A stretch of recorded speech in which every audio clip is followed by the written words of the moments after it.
Sir ने पूछा कि कैसे हुआ, तो मैंने उसके बारे में बताया और सब हाल चाल पूछा सब। और मेरे नज़रों के सब सामने हुआ था।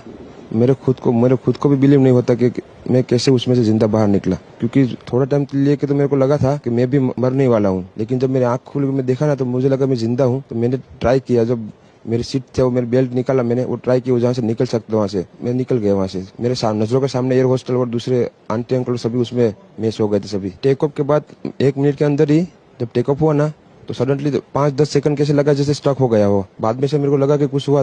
बाद में प्लेन में लाइट ऑन हो गई, ग्रीन और व्हाइट। बाद में वो पता नहीं, वो प्लेन टेक ऑफ ज्यादा करने के लिए वो रेस जो बोलते हैं क्या, रेस दिया होगा ऐसा कुछ, और सीधा स्पीड में ही घुस गया जहाँ वो क्या था वो हॉस्टल था एक हॉस्पिटल का। हाँ, हॉस्टल में। सर ने पूछा कि कैसे हुआ, तो मैंने उसके बारे में बताया और सब हाल चाल पूछा सब। और मेरे नज़रों के सब सामने हुआ था।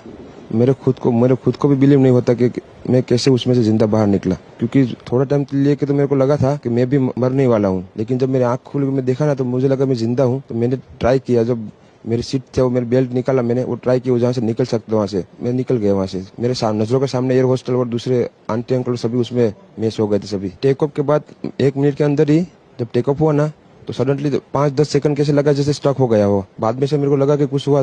बाद में प्लेन में लाइट ऑन हो गई, ग्रीन और व्हाइट। बाद में वो पता नहीं, वो प्लेन टेक ऑफ ज्यादा करने के लिए वो रेस जो बोलते हैं क्या, रेस दिया होगा ऐसा कुछ, और सीधा स्पीड में ही घुस गया जहाँ वो क्या था वो हॉस्टल था एक हॉस्पिटल का। हाँ, हॉस्टल में।